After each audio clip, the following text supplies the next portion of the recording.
ખાનગી હોસ્પિટલના તબીબને ભારે પડ્યો।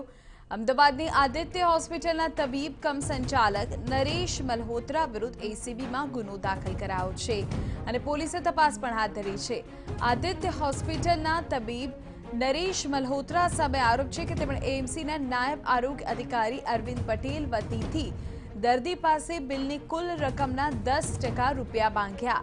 महत्वपूर्ण है कि दर्दियों सारवारનું कुल बिल 1.50 करोड़નું થયું હતું, જેના 10% રકમ એટલે 15 લાખ રૂપિયાની માંગણી કરી।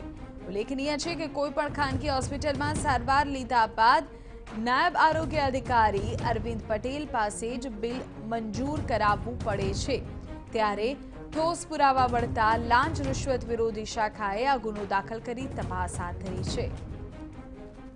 વધુ જાણકારી અમારા સંવાદદાતા યુનુસ કાઝી આપી રહ્યા છે। યુનુસ, આ સંપૂર્ણ મામલો શું છે, હવે શું કાર્યવાહી થઈ રહી છે? વિધિ, કોવિડની મહામારીમાં પણ જે ભ્રષ્ટાચારી અધિકારીઓ છે અને જે તબીબો છે કે જે દર્દીઓ માટે ભગવાનનું બીજું રૂપ ગણવામાં આવે છે, તેઓ બિલોની અંદર કટકી કરતા હોવાના પુરાવાઓ એસીબીને મળી રહ્યા છે અને એસીબીને ગંભીર ફરિયાદો પણ મળી છે। થોડા સમય પૂર્વે સોલાના 2 તબીબોને લાંચ લેતા રંગે હાથ ઝડપી પાડ્યા હતા અને હવે ખાનગી હોસ્પિટલના તબીબને અને તે પણ કોર્પોરેશનના જે ડેપ્યુટી મ્યુનિસિપલ હેલ્થ ઓફિસર છે ડોક્ટર અરવિંદ પટેલ, તેઓના વતી લાંચ લેતા ઝડપી પાડવા કેસ દાખલ કરવામાં આવ્યો છે।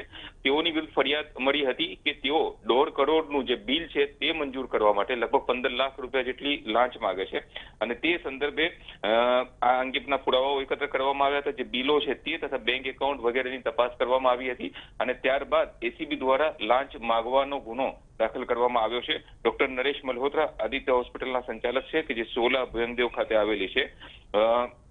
નરેશ મલ્હોત્રા અને municipal health officer doctor Arvind પટેલના એકાઉન્ટની પણ ચકાસણી શરૂ કરવામાં આવી છે। આ બંને ભૂતકાળની અંદર પણ શું આ પ્રકારે રકમની કોઈ દર્દીઓ પાસેથી માંગણી કરી હતી, કોઈ બિલો મંજૂર કરવા માટેની લાંચ દીધી હતી, તે તમામ બાબતો અંગે હાલ એસીબી દ્વારા તપાસ કરવામાં આવી રહી છે। બિલકુલ યુનુસ, આભાર આ જાણકારી બદલ। તો એસીબી આ સંપૂર્ણ મામલે અત્યારે તપાસ કરી રહી છે, પરંતુ મહામારીના સમયમાં પણ ભ્રષ્ટાચાર આચરતા તમામ લોકો માટે જે કિસ્સો સામે આવ્યો છે, ચોક્કસપણે તેનાથી હવે એસીબી દ્વારા એન્ટી કરપ્શન બ્યુરો દ્વારા તપાસના ચક્ર ગતિમાન